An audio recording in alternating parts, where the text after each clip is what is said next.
peut-on faire du bien à Jésus? En faisant du bien aux autres. Parce que Jésus a dit, ce que vous faites aux plus petits, c'est à moi que vous le faites. Alors je vais vous parler d'un vieux monsieur, le père Martin. Alors, nous on le connaît, un Martin, on connaissait un Martin, c'était le papa de Michel, c'était Martin. Et il avait tellement de caractère que quand il a déménagé de Monnet, il est allé habiter de l'autre côté de la route, à Martin. C'était Martin à Martin.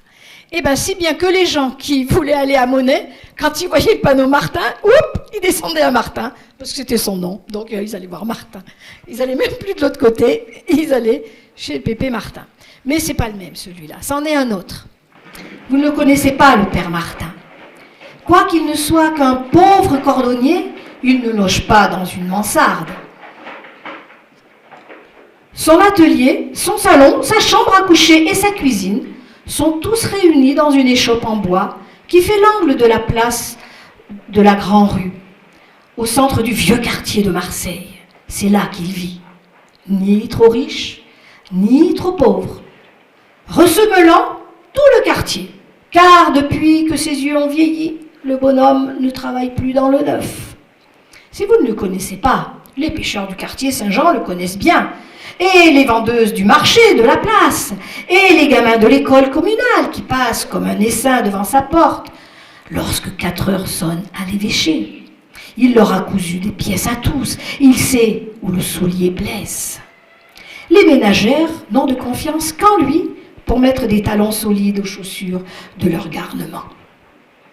Le père Martin, depuis quelque temps, s'est fait la réputation d'être chrétien. Dans le quartier, on en parle. Non qu'il craigne le mot pour rire, mais depuis qu'il va au culte, comme on appelle ces réunions où l'on chante des cantiques et où l'on parle de Dieu, vous connaissez? Il est tout changé. Il ne travaille ni moins ni plus mal, au contraire. On ne le voit plus au café comme autrefois. Il a un gros livre qu'on le voit lire souvent quand on regarde par le petit vitrage de son échoppe. Il paraît beaucoup plus heureux qu'il n'était auparavant. Oh oui, parce qu'il en a eu des malheurs, le père Martin. Sa femme est morte il y a plus de 20 ans. Son fils, parti comme matelot, n'a plus reparu depuis 10 ans. Quant à sa fille, il n'en parle jamais. Quand on lui demande ce qu'elle est devenue, une ombre passe sur son front. Il ne répond qu'en secouant la tête. Aussi, même quand il allait au café après la journée, faire un piquet avec les camarades, le vieux cordonnier était-il rarement d'une gaieté parfaite. Maintenant, avons-nous dit, il paraît plus heureux. Son gros livre semble en être la cause. C'est la veille de Noël. Il fait au dehors un temps froid et humide, mais l'échoppe du père Martin est claire et bien chauffée. Il a fini son travail et mangé sa soupe. Son petit poil ronfle, et lui, assis dans un bon fauteuil, ses lunettes sur le nez, se tient près de la table et lit.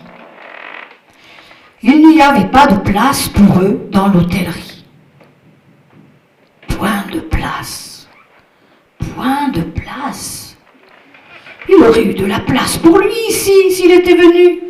Quel bonheur de le recevoir. Oh, je me serais gênée, bien sûr. Je leur aurais donné toute la place. Point de place pour lui. Oh, que ne viennent-ils m'en demander une à moi? Je suis seule, je n'ai personne à qui penser. Chacun a sa famille et ses amis qui se soucient de moi sur la terre. J'aimerais bien qu'il vînt me tenir compagnie. Si c'était aujourd'hui le premier Noël, si ce soir le Sauveur devait venir au monde, s'il entrait dans mon échoppe, comme je le servirais, comme je l'adorerais, pourquoi ne se montre-t-il plus aujourd'hui comme il le faisait autrefois? Qu'est-ce que je lui donnerais, tiens? La Bible dit bien ce qu'apportèrent les mages. Qu'est-ce qu'ils apportèrent les mages?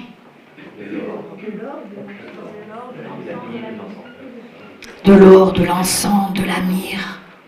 Moi, je n'ai rien de tout cela. Ils étaient riches, ces mages. Mais les bergers, que lui donnèrent-ils? leur adoration. Cela n'est pas dit. Ah, je sais bien, moi, ce que je lui donnerai.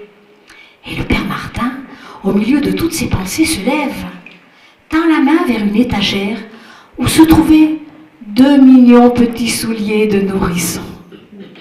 Voilà, dit-il, voilà ce que je lui offrirai, mon chef-d'œuvre. Ah, c'est la mère qui serait contente. Mais à quoi pensais-je vraiment? Je radote. Est-il possible que je m'imagine des choses pareilles, comme si mon sauveur avait besoin de mon échoppe et de mes souliers? Le vieillard s'enfonça dans son fauteuil et continua ses réflexions. La foule devenait de plus en plus nombreuse dans les rues à mesure que la soirée s'avançait. Des bruits de réveillon commençaient à se faire entendre. Mais le père Martin ne bougeait pas. Il est probable qu'il s'était endormi. « Martin !» dit une voix tout près de lui. « Oh, qui va là ?» sursauta le cordonnier. Il se tourne vers la porte et il ne voit personne. « Martin, tu as désiré me voir ? Eh bien, regarde dans la rue demain, depuis l'aurore jusqu'au soir. Tu me verras passer, un moment ou à l'autre. Efforce-toi de me reconnaître, car je ne me ferai point connaître à toi. » Martin se frotte des yeux. Sa lampe s'était éteinte. Minuit sonnait à toutes les horloges. C'est lui. Il m'a promis de passer devant mon échoppe. Oh, peut-être était-ce un rêve. Qu'importe, je l'attendrai. Je ne l'ai jamais vu, mais je saurai le reconnaître. Le père Martin regagna son lit, et longtemps encore repassèrent dans son esprit les étranges paroles qu'il avait entendues. Longtemps avant le jour, la petite lampe du cordonnier était allumée. Il remit du charbon dans son poêle et se mit en devoir de préparer son café. Puis il se hâta de ranger sa chambre et vint se placer près de la fenêtre pour guetter les premières lueurs du jour et les premiers passants. Peu à peu, le ciel s'éclaira et Martin ne tardait pas à voir apparaître sur la place le balayeur de rue, le plus matinal des travailleurs. Il ne lui accorda qu'un regard distrait. Il avait en vérité bien autre chose à faire qu'à regarder un balayeur de rue. Cependant, il paraissait faire froid au dehors, car la vitre se couvrait constamment de buée, et le cantonnier, après avoir donné quelques vigoureux coups de balai, ne tarda pas à éprouver le besoin de se réchauffer par un exercice énergique, en battant les bras de toutes ses forces, en frappant le sol, tantôt d'un pied, tantôt de l'autre. Oh, le brave homme, il a froid tout de même. C'est la fête aujourd'hui, mais non pas pour lui. Si je lui offrais une tasse de café, il frappa contre la vitre. Le balayeur se retourna, le regarde. Le père Martin, derrière la fenêtre, lui fait signe de s'approcher. Alors le cordonnier lui ouvre la porte. « Entrez, dit-il, venez vous réchauffer. Oh, ce n'est pas de refus, merci. Quel temps de chien, on se croirait en Russie. Voulez-vous accepter une tasse de café? Ah, par exemple, voilà un brave homme, avec plaisir, pardi. Vaut mieux tard que jamais pour faire un petit réveillon. » Le père Martin lui servit à la hâte un bon café et s'empressa de retourner vers la fenêtre et de sonder la rue et la place de tous côtés pour voir s'il n'était passé personne. « Qu'est-ce que vous avez à regarder dehors? J'attends mon maître. »« Votre maître? Vous travaillez donc en magasin pour un patron? La belle heure pour voir ses ouvriers. D'abord, c'est fête pour vous aujourd'hui. C'est d'un autre maître que je parle. Ah, un maître qui peut venir à toute heure et qui m'a promis de venir aujourd'hui. Vous ne savez pas son nom? C'est Jésus. Ah, j'ai entendu parler de lui, mais je ne le connais pas. Où demeure-t-il? » Alors le père Martin lui raconte ce qu'il a lu dans la Bible de la naissance de Jésus. « Et c'est lui que vous attendez? Mais avis que vous ne le verrez pas comme vous le croyez. Mais c'est égal. Vous me l'aurez fait voir à moi. Vous me prêtez votre livre, monsieur Martin. Monsieur Martin, je vous garantis que vous n'aurez pas perdu votre temps ce matin, quoiqu'il fasse à peine jour. Merci et au revoir. » Et le balayeur reprit son travail dans la rue. Le père Martin reste seul, le front collé à la vitre. Quelques ivrognes attardés passèrent, mais le vieux cordonnier ne les regarda pas. Puis arrivèrent les marchandes avec leurs cajots. Il les connaissait trop bien pour avoir grande attention à elles. Mais au bout d'une heure, son regard fut attiré par une jeune femme misérablement vêtue, portant un enfant dans ses bras. Elle était si pâle et si décharnée que le cœur du vieillard s'émut. Peut-être cela le fit-il penser à sa fille. Il ouvrit la porte et l'appela. « Hé, dites donc !» La femme se retourna, surprise, et voit le père Martin qui lui fait signe d'approcher. « Vous n'avez pas l'air bien portante, ma fille. Je vais à l'hôpital. J'espère qu'on m'y recevra avec mon enfant. Mon mari est sur la mer, et voilà 3 mois que je l'attends. » Comme moi j'attends mon fils, se dit-il tout bas. Et il ne revient pas. Et cependant, je n'ai plus le sou. Je suis malade, il faut bien que j'aille à l'hôpital. Pauvre femme, vous mangerez bien un morceau de pain en vous réchauffant, non? Au moins une tasse de lait pour le petit. Tenez, voilà justement le mien que je n'ai pas encore touché. Chauffez-vous et laissez-moi le marmot. J'en ai eu, moi, dans le temps. Je sais comment ça se manipule. Il en a une triste mine, le vôtre. Quoi? Vous ne lui avez point mis de souliers? Je n'en ai point. Et le vieil ouvrier, au milieu des protestations et des remerciements de la mère, alla chercher les souliers qu'il avait regardés la veille et les mit aux pieds de l'enfant. Il lui allait admirablement. Martin étouffa un soupir cependant en se séparant de son chef-d'œuvre, de ce qu'il avait fait de mieux dans sa vie de cordonnier. Bah, je n'en ai plus besoin pour personne maintenant. Il revient auprès de la fenêtre. Il se met à regarder d'une façon si anxieuse que la jeune femme en fut surprise. « Qu'est-ce que vous regardez là? J'attends mon maître. » La jeune femme ne comprit pas et ne se soucia pas de comprendre. « Connaissez-vous le Seigneur Jésus ?» Certainement, elle fait le signe de la croix. Il n'y a pas si longtemps que j'ai appris mon catéchisme. C'est lui que j'attends. Et vous croyez qu'il va passer par là? Il me l'a dit. Pas possible. Oh, comme j'aimerais rester avec vous pour le voir moi aussi, si c'est vrai. Mais vous devez vous tromper. Et puis, il faut que je m'en aille. Peut-être je serai reçue à l'hôpital. Savez-vous lire? Oui. Eh bien, prenez ce petit livre. C'est un fragment de l'Évangile. Lisez-le attentivement. Et ce ne sera pas tout à fait comme si vous le voyez, mais ce sera presque la même chose. Et peut-être le verrez-vous plus tard. La jeune femme prend le livre d'un air de doute et s'éloigne en disant bien merci. Et le vieillard reprend son poste près de la fenêtre.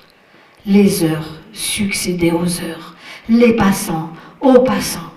Le petit poil ronflait toujours et le père Martin, dans son fauteuil, regardait encore et encore dans la rue. Le maître ne paraissait pas. Les jeunes gens, les vieillards, les ouvriers, les ménagères, les grandes dames, tout ce monde passa devant lui. Bien des mendiants supplièrent le brave homme. Son bon regard semblait leur promettre quelque chose. Ils ne furent pas déçus. Il leur donna à chacun ce qu'il avait. Cependant, le maître ne paraissait pas. Ses yeux étaient fatigués. Son cœur commençait à défaillir. Les jours passent vite en décembre. Déjà l'ombre s'allongeait sur la place. Déjà la lueur de réverbère paraissait au loin. Déjà les fenêtres d'en face commençaient à briller joyeusement. Et le maître ne paraissait pas. Enfin, la nuit vint.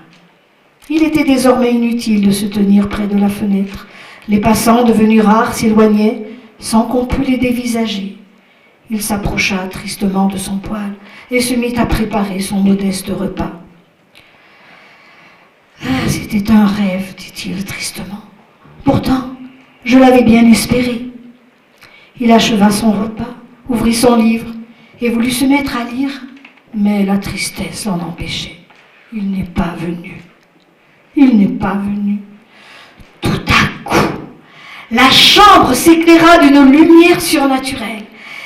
Et sans que la porte se fût ouverte, l'étroite échoppe se trouva pleine de monde. Le balayeur était là, la jeune femme avec son enfant était là, les mendiants étaient là, et chacun disait au vieillard, « Ne m'as-tu pas vu ?» Derrière eux, encore des mendiants qui étaient passés, à qui il avait fait l'aumône, les voisins à qui il avait dit une parole gentille, les enfants à qui il avait adressé un bon sourire, et chacun lui disait à son tour, « Ne m'as-tu pas vu ?» Alors le petit enfant, au bras de la jeune femme, se pencha sur le livre du vieillard et de son doigt rose lui montra ce passage à l'endroit même où il l'avait ouvert. « J'ai eu faim et vous m'avez donné du pain. J'ai eu soif et vous m'avez donné à boire. J'étais étranger et vous m'avez accueilli. J'étais pauvre et nu et vous m'avez vêtu.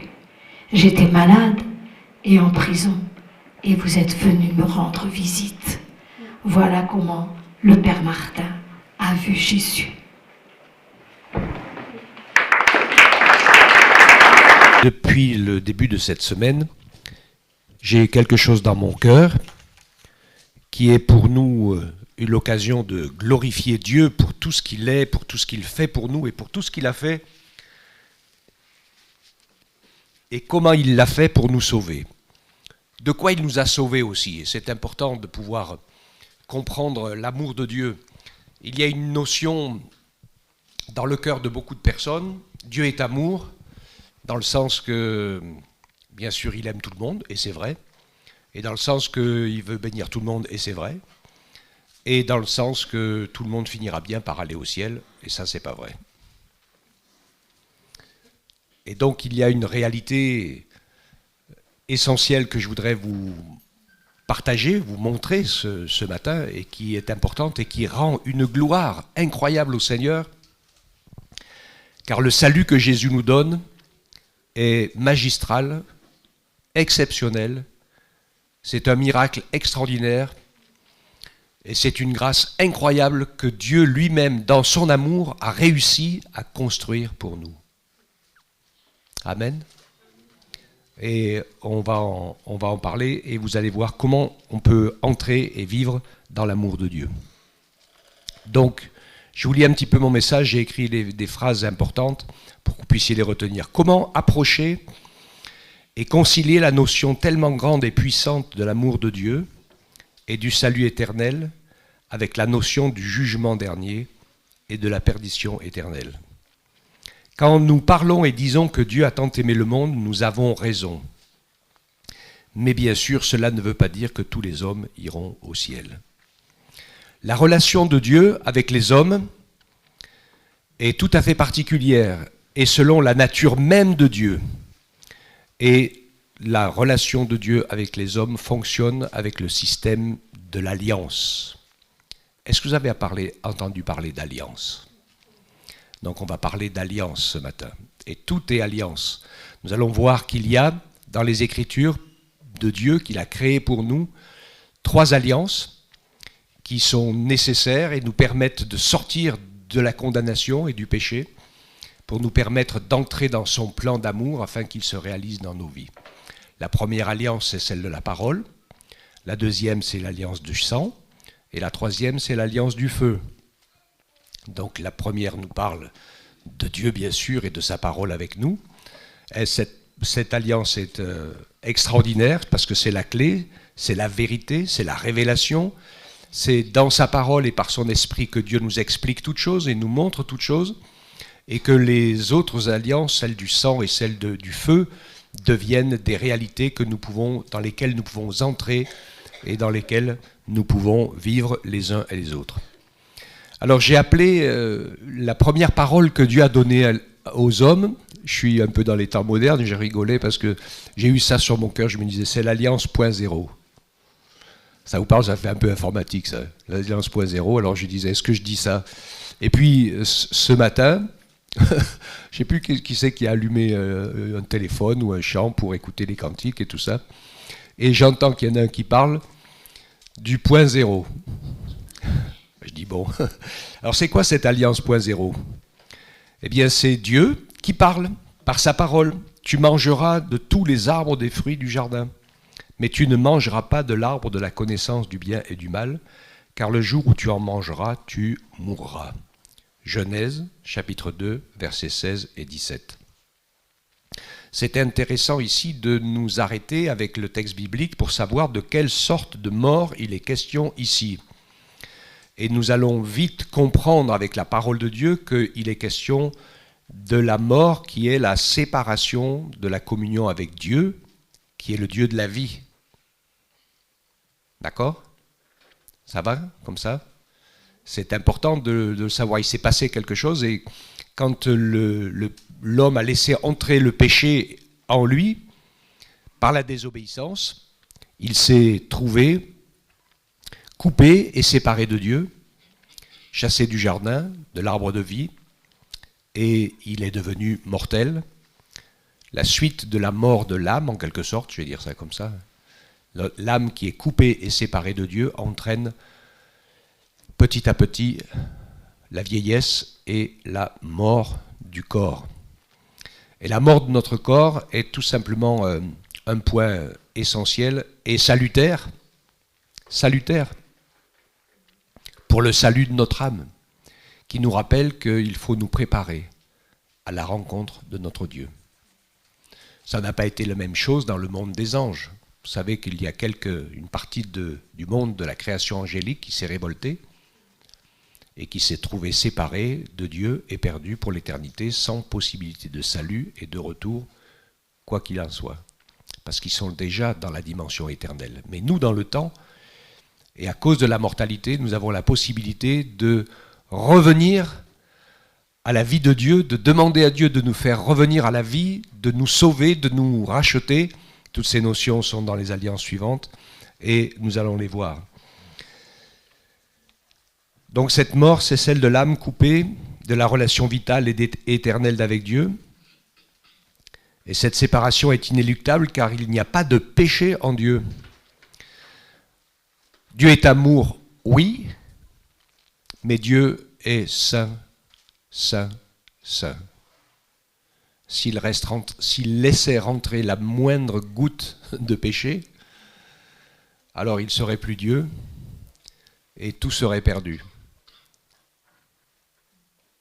Donc c'est pour ça qu'il faut avoir repris le chemin de la réconciliation avec Dieu pour pouvoir être sauvé, et que tant qu'on n'a pas été sauvé et réconcilié, on est perdu.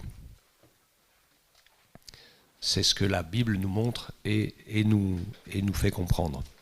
Romains 5, 12, le péché est entré dans le monde, et avec le péché la mort, et ainsi la mort a passé sur tous les âmes, sur tous les hommes. Notre Dieu nous aime, et il met donc en œuvre un moyen d'amour divin, vrai, juste et librement consenti pour nous sauver. Et là, le point qui est essentiel, c'est le librement consenti. D'accord ? Dieu veut que tous les hommes soient sauvés. Il va miraculeusement faire des choses extraordinaires pour que cela soit possible. Et c'est un travail de foi, de rencontre, de réconciliation. Il est quand même écrit dans l'épître de Pierre, et si l'homme se sauve avec difficulté, est sauvé avec difficulté, qu'adviendra-t-il du rebelle et du pécheur ? Et donc c'est un chemin étroit et une porte étroite pour pouvoir être sauvé.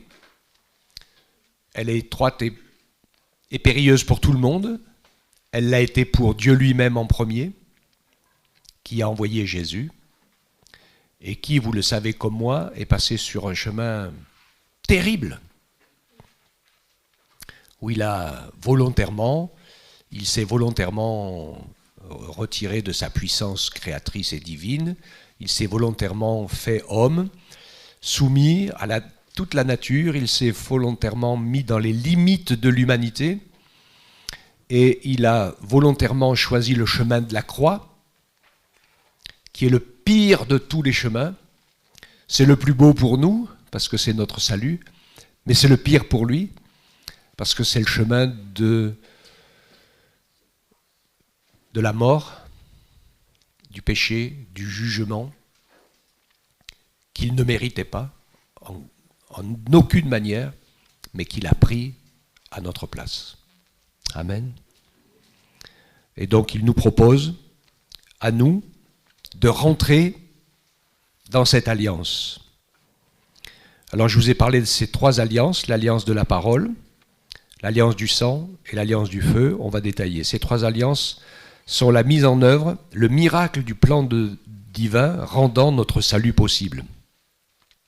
Dieu est parole, Dieu est vie, Dieu est créateur. On retrouve ces trois éléments et on comprend pourquoi Dieu a mis le mariage au début de la Bible et pourquoi les choses ont été faites comme ça, parce qu'on retrouve dans cette première alliance entre un homme et une femme les trois éléments. La première qui est l'alliance de la parole et du cœur, puisqu'on tombe en amour, comme diraient les Canadiens, c'est ça qu'ils disent, hein. On est tombé en amour. Donc c'est des paroles, des échanges, un choix, une décision qui va se traduire par une alliance du mariage et une alliance du corps qui représente, c'est tout à fait logique, l'alliance du sang dans toutes les manières, puisqu'on va partager la vie et dont la suite sera le fruit de l'alliance, les enfants, et la construction de quelque chose. Alors l'alliance de la parole, c'est la première. Nous connaissons, nous, un livre qu'on appelle l'Alliance, l'ancienne alliance ou la première alliance, avec la nouvelle alliance. C'est la Bible, bien sûr, dans laquelle Dieu nous a parlé. Nous avons une chance incroyable, nous, parce que nous avons toute la Bible. Et il faut savoir que les tout premiers croyants, les tout premiers, ils n'avaient rien.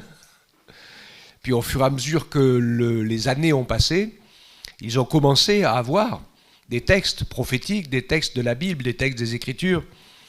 Mais tout le monde ne savait pas lire. Alors ça n'empêchait pas, mais c'est important de pouvoir lire, bien sûr, parce que beaucoup de choses nous sont transmises par le Saint-Esprit au travers de la parole qui est écrite et que Dieu nous a laissée.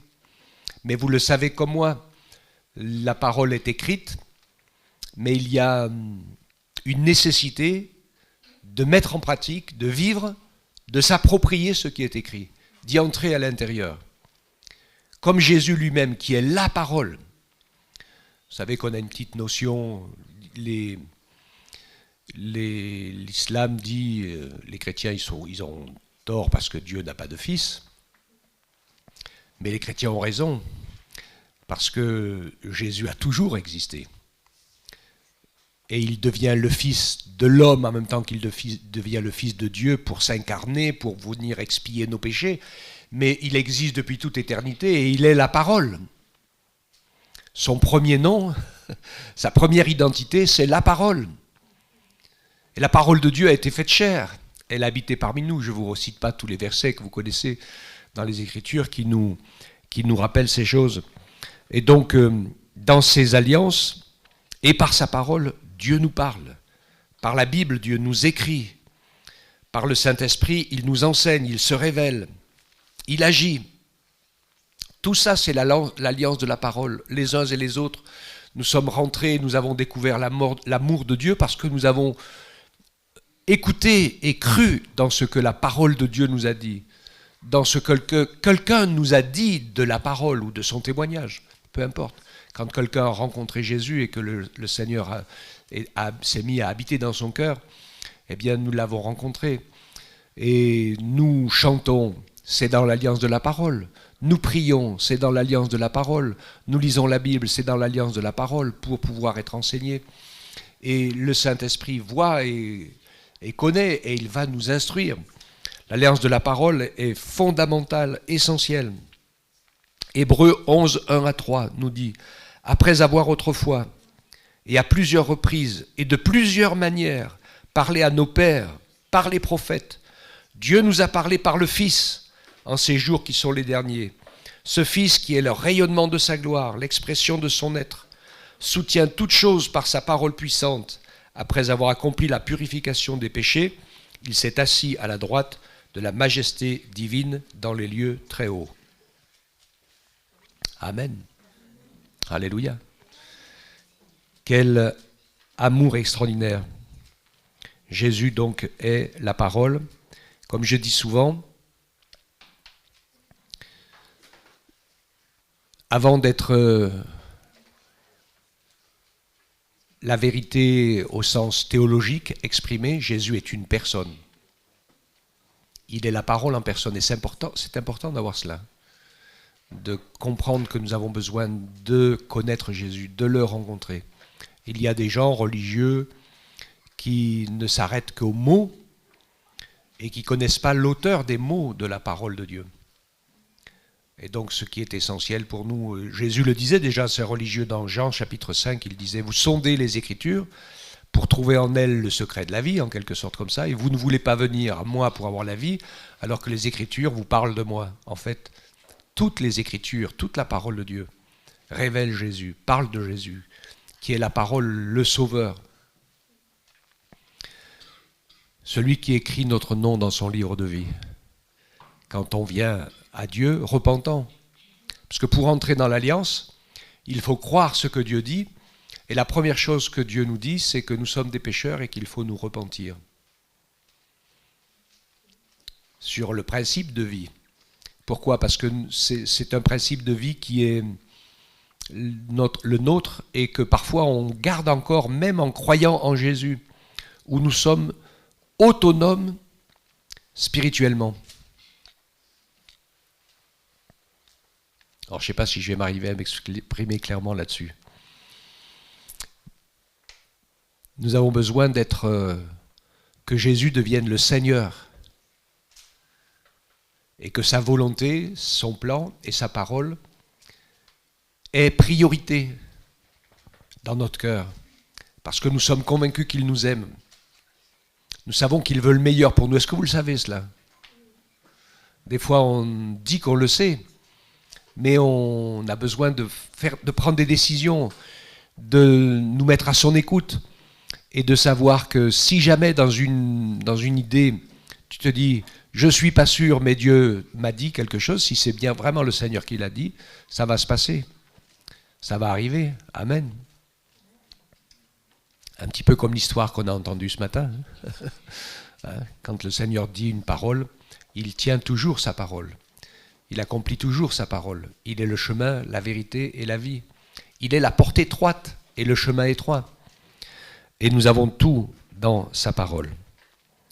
Alors on pourrait parler longtemps, mais je n'ai pas l'idée de le faire, ça n'a pas d'utilité. Mais pour nous, nous savons combien c'est important d'écouter la parole de Dieu, de croire à la parole de Dieu, de ce que la volonté de Dieu, la parole de Dieu, ait sa place dans notre cœur. Que Jésus ait sa place dans notre famille, que Jésus ait sa place dans notre argent, que Jésus ait sa place dans nos décisions, que Jésus ait sa place dans nos actions. Est-ce que vous savez, est-ce que vous le comprenez cela ? C'est super important. C'est plus que de croire ça. C'est de vivre avec Jésus. Et il veut nous encourager à vivre avec lui. Jésus a dit « Je suis avec vous tous les jours jusqu'à la fin du monde ». En fait, Jésus est toujours là et nous pouvons sentir sa présence au fond de notre cœur par sa parole. Après, je vais vous parler de l'alliance du sang. Et ça, on va tous comprendre, bien sûr, parce qu'on arrive directement à la croix. Depuis la chute de l'humanité dans le péché, la parole de Dieu nous enseigne que le pardon des péchés se trouve dans la mort expiatoire d'une victime innocente à la place du coupable. Du coupable qui vient chercher le pardon de Dieu. Ça ne se fait pas tout seul. Il fallait aller au temple dans la prière et les mains sur le sacrifice pour demander pardon pour ses péchés. Donc la notion du fait que tout le monde ira au paradis et que Jésus est mort pour les péchés du monde, il y a une notion qui est vraie là, mais il y a une notion qui est fausse. Jésus est mort pour les péchés du monde, c'est-à-dire qu'il n'y a pas de péché que le Seigneur ne puisse pas pardonner, à part le blasphème contre le Saint-Esprit. Il y en a qui sont pointilleux, qui vont aller jusque-là parce que c'est écrit dans la parole. Mais ça, on le sait, c'est ce qui se passe pour quelqu'un qui connaît, qui a expérimenté le Saint-Esprit, le pardon, le salut de Dieu, qui l'a vécu et qui le rejette. Et qui change de camp. Et qui devient ennemi de Dieu. Donc ça, c'est le blasphème contre le Saint-Esprit. Il n'y a pas de pardon possible, ni de retour. Mais autrement, il n'y a pas de péché que Jésus ne puisse pas pardonner. Mais il ne pardonne les péchés que de ceux qui le lui demandent. Vous vous rappelez de la prière du publicain et du pharisien? Le pharisien, qui fait tout bien, dit « Je te loue, Seigneur, de ce que je ne suis pas comme le reste des hommes, qui sont fanfarons, hautains, blasphémateurs, mais lui, en contrepartie, il paye la dîme de tous ses revenus, des petites herbes et tout ça, donc on n'est pas du tout sur la même longueur d'onde. » Et il dit que celui-là, ce religieux-là, qui arrive près de Dieu comme ça, il va repartir comme il est rentré.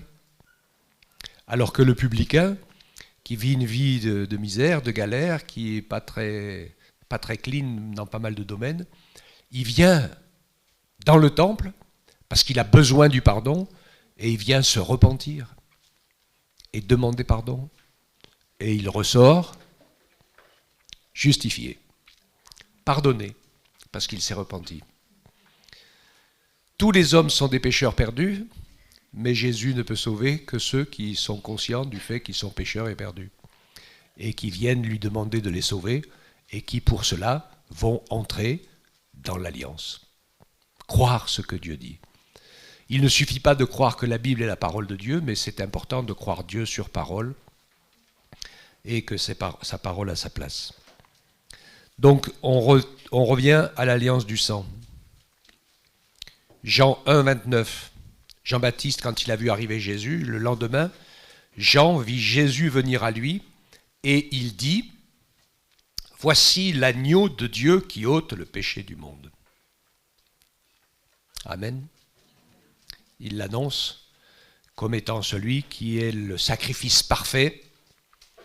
Et je ne vais pas rentrer dans les détails pour vous l'expliquer, vous le savez, puisqu'il n'y a que le sacrifice de Jésus qui puisse pardonner nos péchés, puisqu'il s'est fait homme comme nous, sans péché, et qu'il s'est fait victime expiatoire, donc il a pris sur lui tous nos péchés, et il est mort avec, lui qui était la vie, il est mort et il a entraîné notre condamnation et nos péchés dans la mort, donc il est le seul, l'unique, il n'y en a pas d'autre qui puisse effacer les péchés, nos péchés, notre péché, et qui puisse nous sauver et nous racheter. Amen. Quelle grâce extraordinaire. Donc c'est une alliance. Matthieu 26, 26 à 28, on a pris la Sainte Seine. Pendant qu'il mangeait, Jésus prit du pain, et après avoir dit la bénédiction, il le rompit, le donna aux disciples en disant « Prenez, ceci est mon corps ». Il prit ensuite une coupe, et après avoir rendu grâce, il la leur donna en disant « Buvez-en tous, ceci est mon sang, le sang de l'alliance, qui est répandu pour beaucoup, pour le pardon des péchés. Amen. »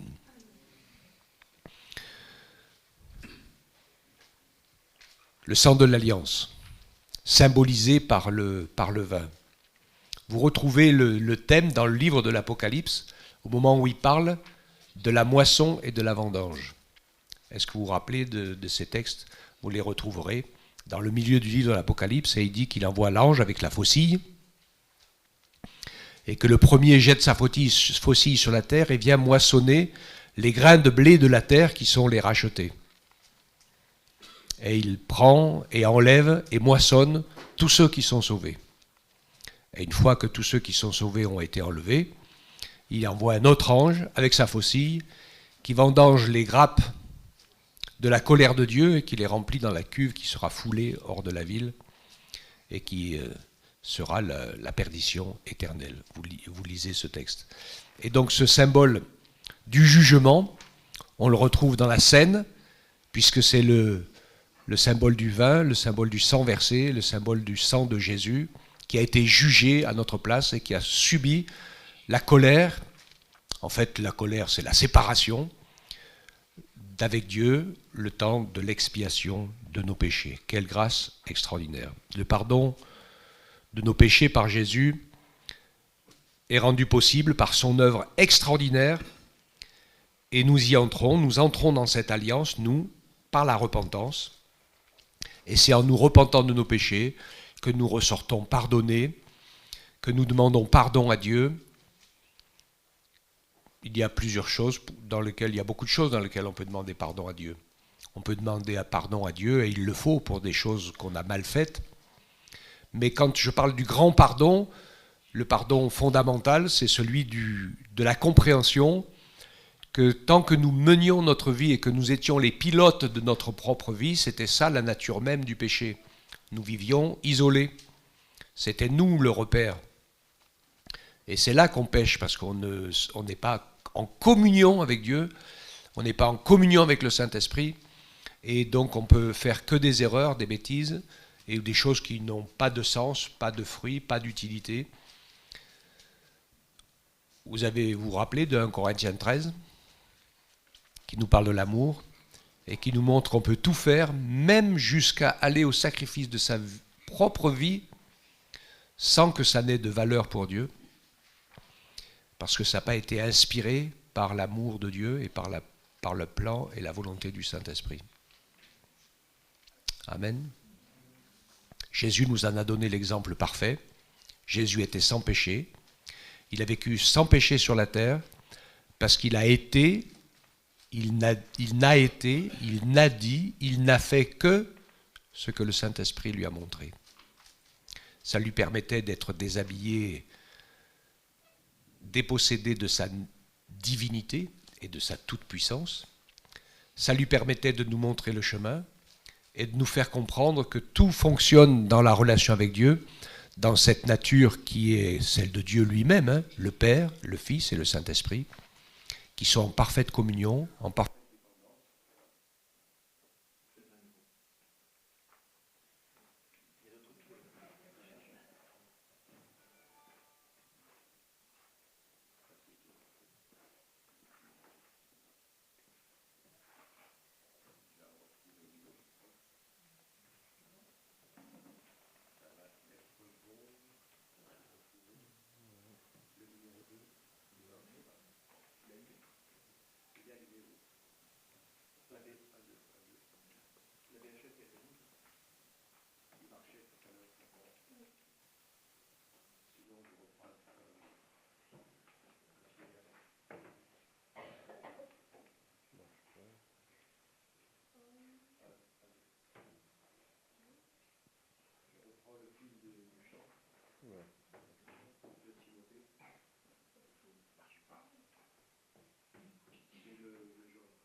Alléluia.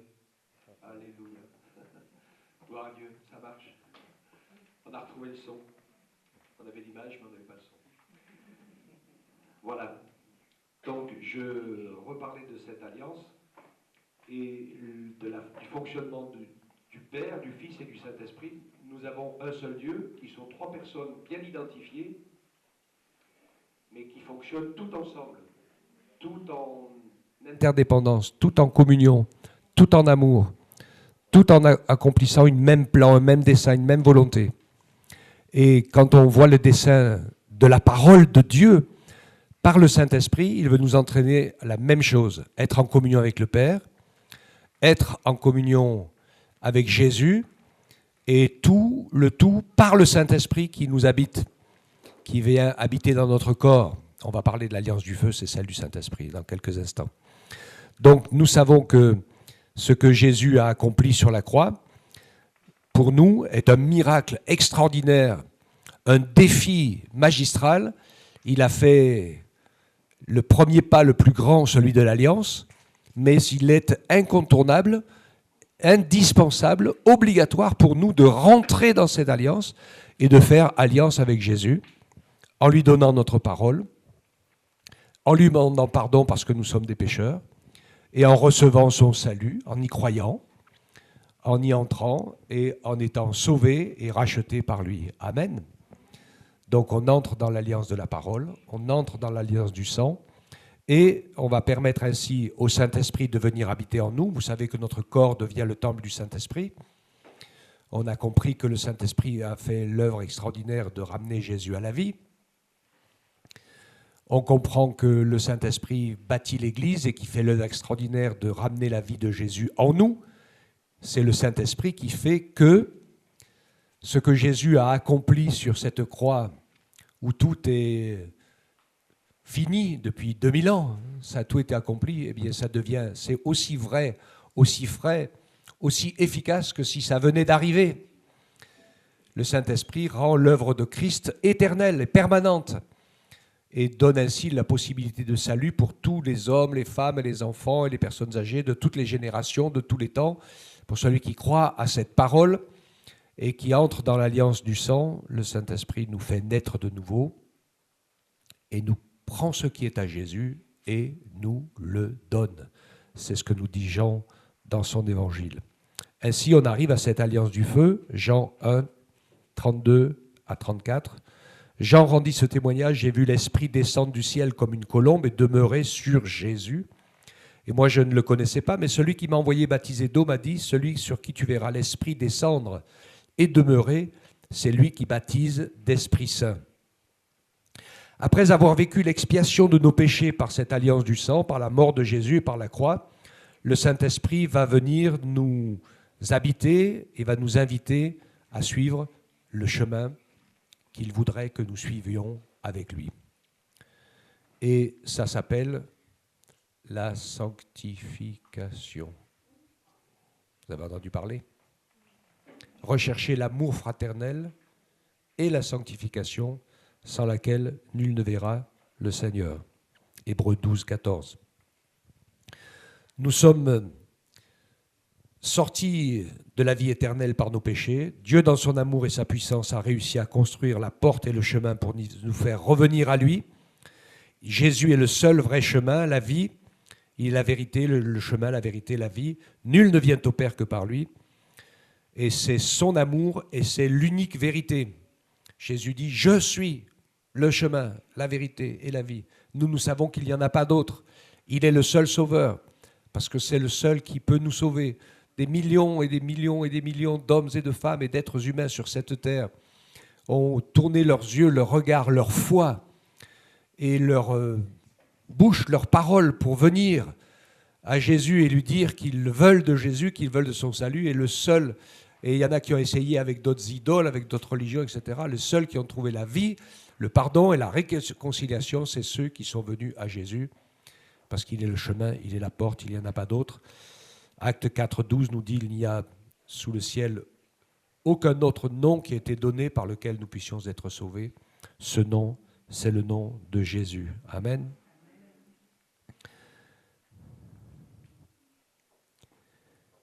Jean 3, 36 nous dit « Celui qui se confie au Fils a la vie éternelle, mais celui qui ne se confie pas au Fils ne verra pas la vie, mais la colère de Dieu demeure sur lui. »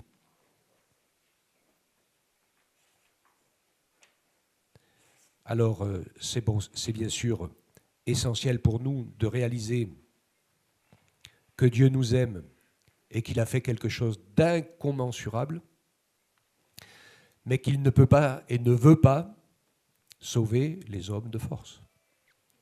De toute façon, on le sait les uns les autres, on ne peut obliger, vous pouvez obliger personne à vous aimer. Il y en a qui le voudraient parfois, hein. Mais l'amour, c'est quelque chose qui naît dans le cœur et qui est très fort, comme la mort, nous dit l'Écriture, et qu'on ne peut pas obliger, jamais. Mais quand on a été touché par l'amour de Dieu, on ne peut pas l'enlever non plus. Alléluia. Hein? Mais je voudrais quand même qu'on se rappelle dans notre esprit que le chemin est étroit, que l'œuvre de Dieu est extraordinaire et que nous avons non pas une bonne part à faire pour être sauvés, parce que c'est Jésus qui l'a fait, mais si, nous avons quand même une part à faire, c'est celle de la croix, c'est celle d'entrer dans les alliances, c'est celle de croire ce que Dieu nous dit, de le vivre, de le mettre en pratique, d'aller à sa recherche, et celui qui persévérera jusqu'à la fin sera sauvé. Amen. Donc quelle grâce merveilleuse Dieu nous a faite. Autant le péché est grave, autant les conséquences sont catastrophiques et dramatiques, autant le salut que Dieu nous a donné est merveilleux, extraordinaire, efficace et pas compliqué au sens difficile à comprendre, mais pas facile à vivre au sens que nous sommes quand même par nature attachés au péché et qu'il nous est difficile à nous de marcher, enfin je ne sais pas vous, mais moi, de marcher sur le chemin de la sanctification. C'est difficile de marcher sur le chemin de l'obéissance. C'est certainement moins difficile de marcher sur le chemin de la foi, parce que quand on a été touché par la parole de Dieu et par l'amour de Jésus, il n'y a plus rien qui peut nous séparer de son amour. Amen. Mais c'est important quand même de vouloir avancer et de savoir que le Saint-Esprit va faire une œuvre tout à fait particulière qu'on va lire ensemble et que j'appelle l'Alliance du Feu. C'est 1 Corinthiens 3, 10 à 17. L'apôtre Paul parle et il dit « Selon la grâce de Dieu qui m'a été donnée, comme un sage architecte, j'ai posé le fondement, un autre bâtit dessus. Mais que chacun prenne garde à la manière dont il bâtit dessus, car personne ne peut poser un autre fondement que celui qui a été posé, savoir Jésus-Christ. » Amen. Or, si quelqu'un bâtit sur ce fondement avec de l'or, c'est la foi, de l'argent, c'est le rachat, des pierres précieuses, c'est les œuvres justes des saints, ou alors du bois, du foin, du chaume, l'œuvre de chacun sera manifestée, car le feu la fera connaître, parce qu'elle se révélera dans le feu, et le feu éprouvera de quelle sorte d'œuvre a produit chacun. Si l'œuvre bâtie par quelqu'un sur le fondement subsiste, il recevra une récompense, mais si l'œuvre de quelqu'un est consumée, il en subira la perte, et pour lui, il sera sauvé, mais comme au travers du feu. Amen.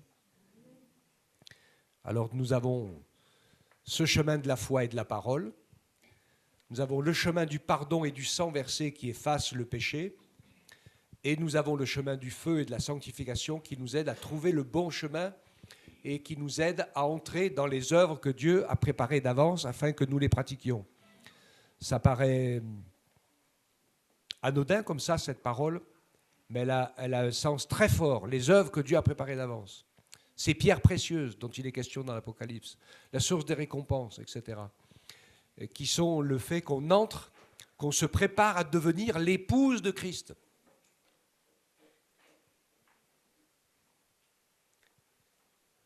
C'est l'alliance, hein, la plus belle qui soit. Mais je ne sais pas si on pense à ça, si on se rappelle. Beaucoup trop de gens pensent juste à aller au ciel pour pas aller en enfer. À être sauvé pour ne pas être perdu. Mais on oublie que pour aller au ciel, il faut entrer dans l'alliance avec Dieu. Et que Dieu dans son ciel, et ça se comprend, et vous le savez comme moi, prendra dans sa maison ceux qui l'aiment et qui aiment sa maison. Et que les épreuves de la vie, on se dit pourquoi y a-t-il tant d'injustices, pourquoi y a-t-il tant de choses, toutes les épreuves de la vie sont faites pour tester même nous notre propre amour, pour que je puisse dire je l'aime pas encore assez le Seigneur. Je veux grandir dans son amour. Amen. Et il n'y a pas d'autre issue que son amour. Il n'y a pas d'autre chemin que son amour. Il n'y a pas d'autre salut que son amour. Il n'y a pas d'autre endroit que son amour. Et que nous puissions bien sûr le réaliser ensemble et que nous apprenions à l'aimer. C'est ce que Jésus cherche. Celui qui m'aime, c'est celui qui garde ma parole, qui accomplit ma volonté, qui marche dans mes desseins.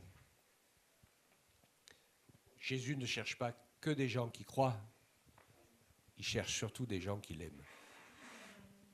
D'accord ? Et ça, c'est bien sûr important. Alors au début, on croit, je crois, plus qu'on l'aime. Et normalement, le but du feu, de l'alliance du feu, c'est qu'on puisse, de fur et à mesure, toujours croire bien sûr, mais l'aimer toujours plus. C'est ça le but et la volonté du Seigneur, afin que nous puissions être préparés pour le jour où il viendra nous prendre, que nous soyons prêts, en train de l'attendre, et que nos cœurs puissent se réjouir de le retrouver. Il y a d'abondantes joies devant sa face, et ce que Dieu a prévu pour nous est parfait, au-delà de ce que nous pouvons penser et imaginer, parce qu'il nous aime. Et déjà, on a commencé à y goûter quand on s'est approché de lui.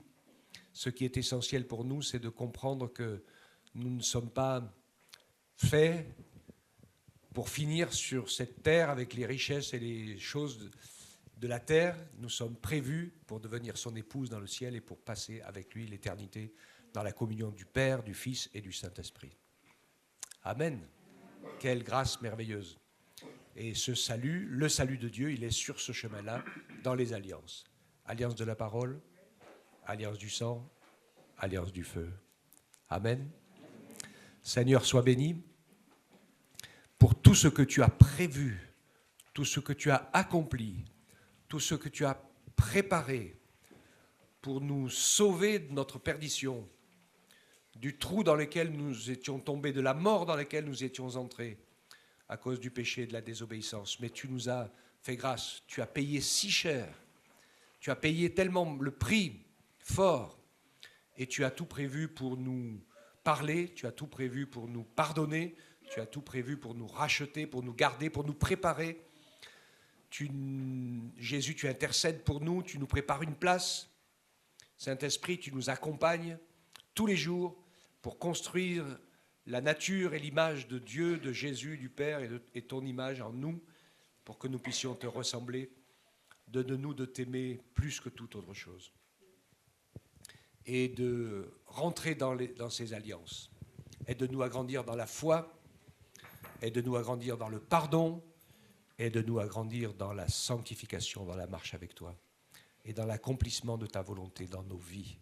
C'est notre prière, je le crois, ce matin, à tous ensemble. Merci de ta bonté, de ta grâce, Père, au nom de Jésus. Amen. Amen.